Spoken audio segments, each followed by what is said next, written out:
exemple, je tire une carte, comment je peux distinguer si la réponse c'est moi qui la désire ou c'est... Non, c'est pas ça. Voilà, en fait, tu vas tirer une carte le matin. Tu regardes la carte, tu peux noter quelques mots-clés, par exemple, que tu ressens, et tu attends que la journée se passe. Et le soir, tu regardes ce que ta carte a voulu dire. Et c'est comme ça que tu vas faire les liens de la carte. Donc le matin, tu tires la carte, tu fais ta journée, et le soir, tu regardes, est-ce que ma journée correspond à ma carte? Ok, j'interprète pas le matin, non, j'attends. non. Tu peux noter quelques mots-clés. Par exemple, la tour, tiens, il y aura des tensions aujourd'hui. Hein, ou il y aura des éclairs. Ou tu vas entendre qu'il y a des personnes qui vont être éjectées ou quoi que ce soit. Hein, des mots-clés qui te ressentent, très simple. Des mots-clés. 2-3 mots-clés. Une impression, tout simplement. Hein, et le soir, tu regardes si ça correspond avec ce que tu as vu. Hein, c'est très simple. Et comme ça, tu vas apprendre. Les majeurs et les mineurs, on les mélange quand on agit comme ça pour avoir... Généralement, tu peux utiliser les cartes majeures, tout simplement, pour avoir le côté, je dirais, fort, ou si tu veux avoir plus de détails, tu prendras plusieurs cartes. Tu peux par exemple prendre une carte majeure et 2 cartes mineures. Ou bien tu mélanges les 78 cartes et tu en prends une. Ça, c'est à toi à voir. Ouais. En fait, donc, dans l'interprétation, par exemple, j'ai eu un cas ici, donc une personne qui avait le cancer du pancréas et était venue pour des soins. Et au niveau de la chimio, je n'ai pas répondu. S'il devait le faire ou pas faire. Je dis, je ne suis pas médecin. Et la meilleure façon d'avoir des problèmes, c'est parler au niveau de la santé. Donc, je ne suis pas médecin, ça c'est ta conscience, c'est ton médecin. Lui qui dit, mais je dois choisir entre 3 chimios. Ah, là c'est autre chose. C'est un choix. De toute façon, la chimio, il va le faire. Ok. Mais il y a le choix entre 3 types de chimio différentes. Et là, j'ai utilisé les tarots. Arcane majeur, parce que c'est très important. Hein? Et dans une chimio, là, je voyais carrément, ça marchait pas. La deuxième marchait très bien, et la troisième, à moitié. Et je dis, tiens, c'est celle-là qui convient. Ça, c'est excellent, c'est optimal pour l'utilisation des tarots. Si tu veux une certaine évolution, hein, au niveau du travail, au niveau financier, tout ça, tu peux utiliser, par exemple, une méthode qui est la croix sceptique, et qui utilise 10 cartes, où on va utiliser les deux. Les arcanes majeures et mineures ensemble, et on voit une évolution. Donc on voit en fait la question, on voit ce qui vient dessus, on voit les fondations, on peut voir d'où vient la question, nos pensées, l'évolution au début, ce que moi je me trouve par rapport à la question, comment les autres le voient, quelles sont mes peurs par rapport à cette question-là, et comment ça va évoluer à la fin. Et là on voit une évolution. Et là on va utiliser les 78 cartes.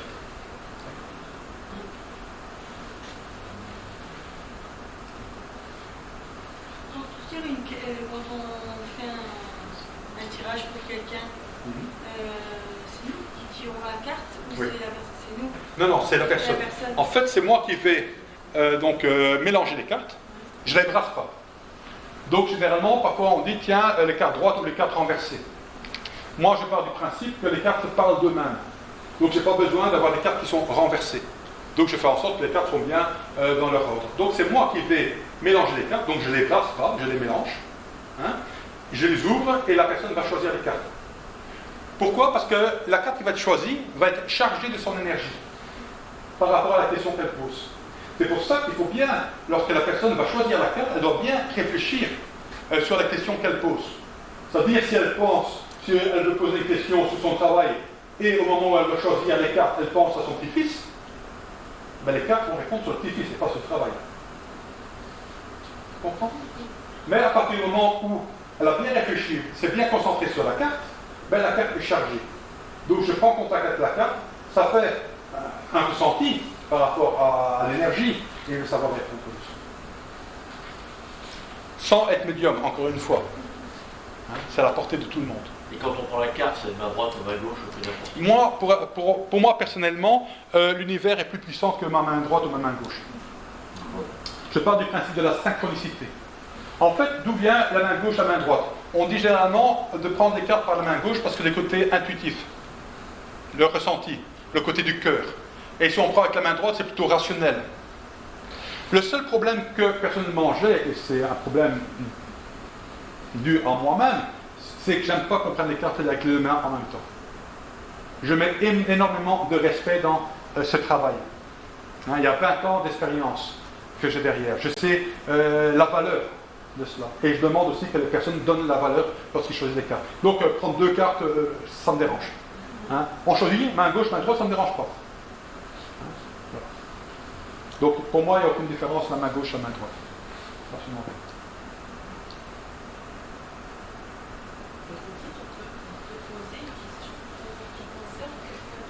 Bien sûr, bien sûr, bien sûr. Et même pour soi. Généralement, les gens disent, tiens, tirer les cartes pour soi, c'est compliqué. Moi, j'enseigne donc tous les jours, en néerlandais, généralement, en France. Donc, je donne ce stage aussi à la fin du mois, donc à Saint-Chéron, près de la France. Si vous allez voir sur mon site, vous allez voir donc, les dates et les endroits et les genres de stages que je donne, parce que je donne beaucoup plus que les tarots.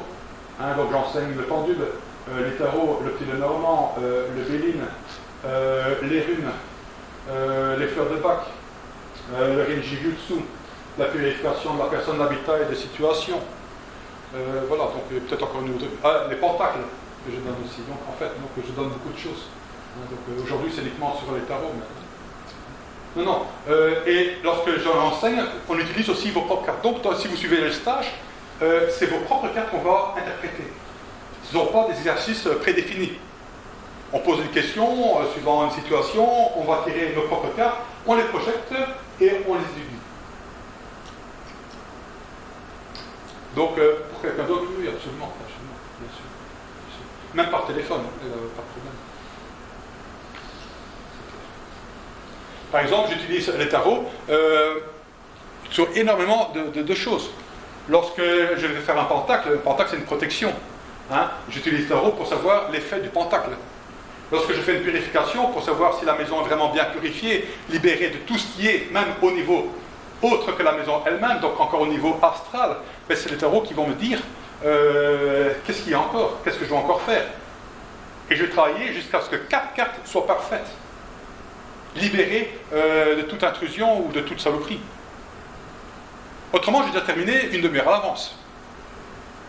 Mon pendule dit que tout est terminé, mon ressenti dit que tout est terminé, je tire 4 cartes pour confirmer, et c'est pas terminé du tout. Parce qu'il y a encore des choses qui sont cachées.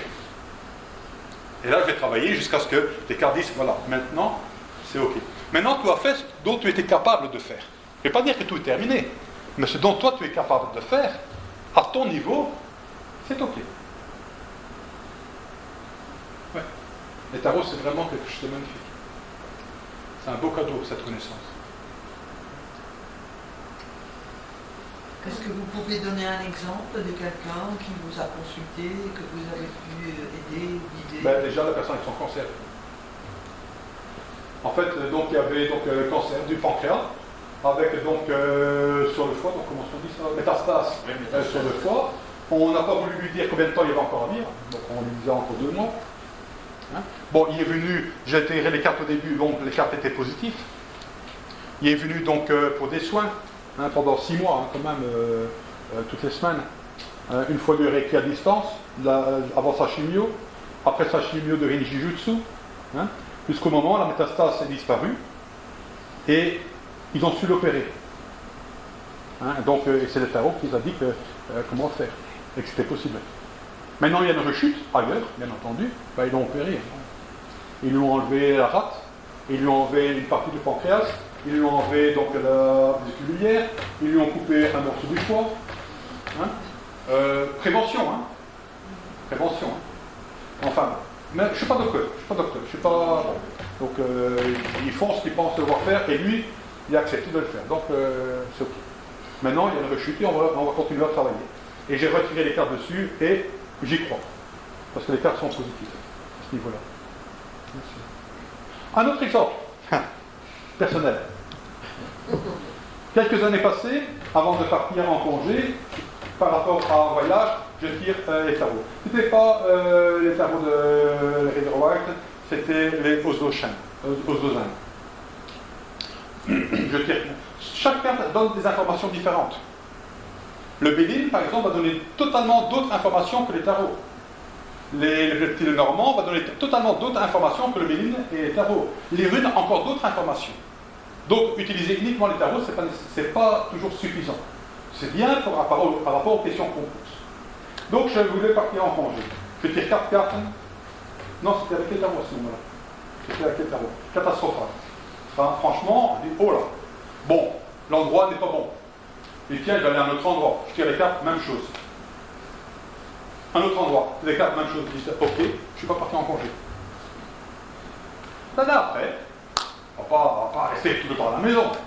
Donc l'année après, je pars en congé. Et sur le temps, dans la mouvance, j'inscris mes congés pour la fin de l'année, sans avoir de contrôler. Généralement, quand je pars pour des congés, je prends mes tarots avec.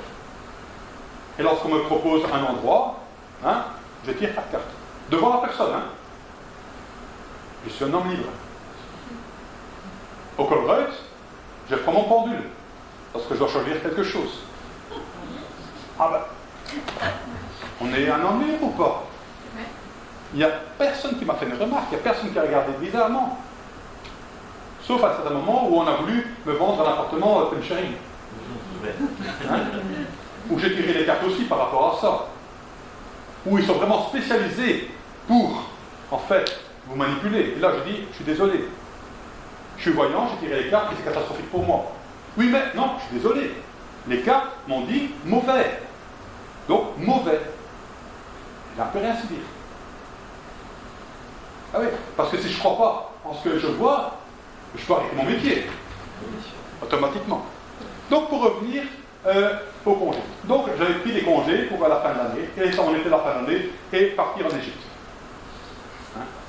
Et là, je tire 4 cartes.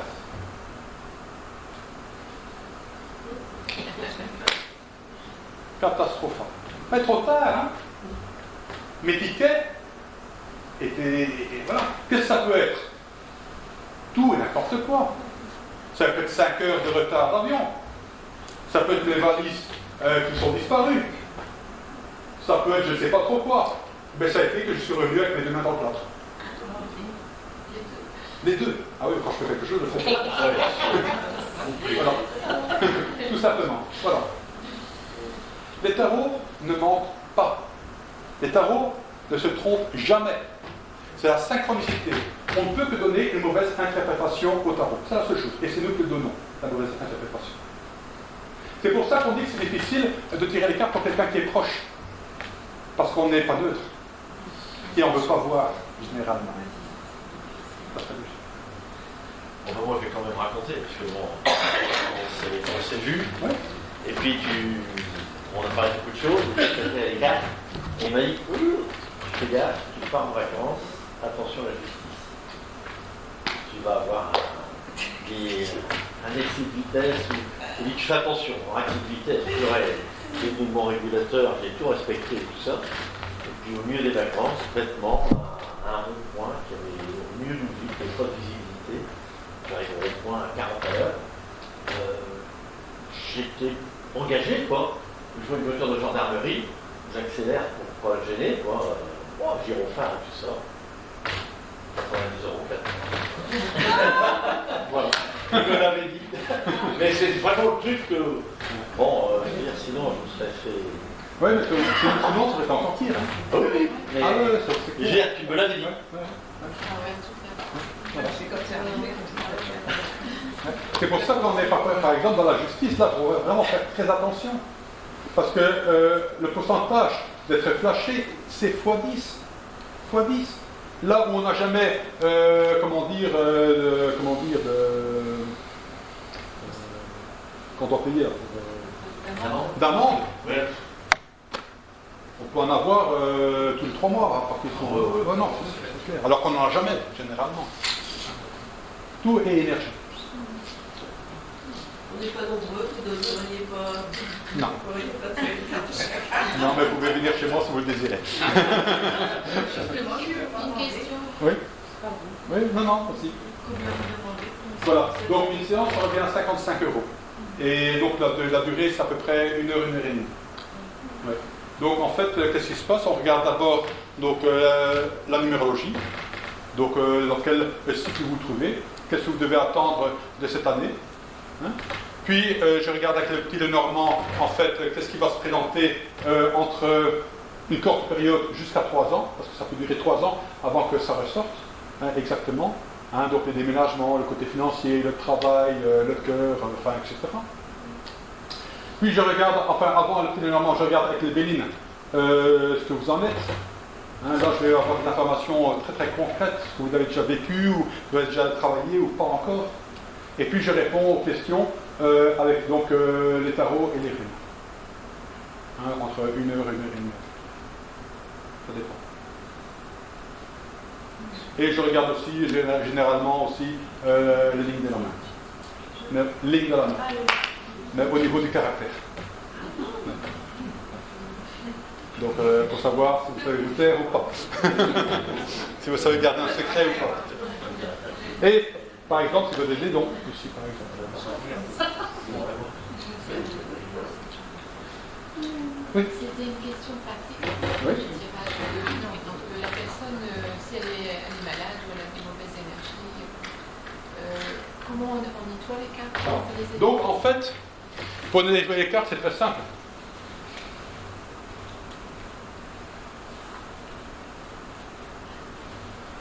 Donc à partir du moment où on les bat,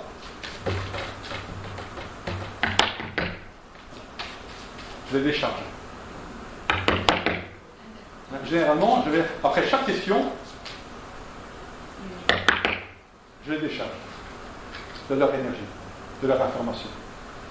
Maintenant, si on a vraiment l'impression qu'elles sont vraiment chargées, on peut les passer au-dessus de la sauge, au-dessus de la sauge blanche, hein, carte par carte, et puis on les fait vibrer, une par une. Là, ce sont vraiment, je dirais, on sent qu'elles sont lourdes quand on les prend, elles sont chargées. Mais généralement, si tu vas pouvoir l'utiliser pendant 15 ans, tous les jours, sans que ça finisse. Mais si on ne le fait pas, oui, ça finit. Merci. Alors, je crois que vous allez peut-être à la table là-bas. S'il y a des gens qui vous avez des questions, profitez-en. Si vous voulez acheter un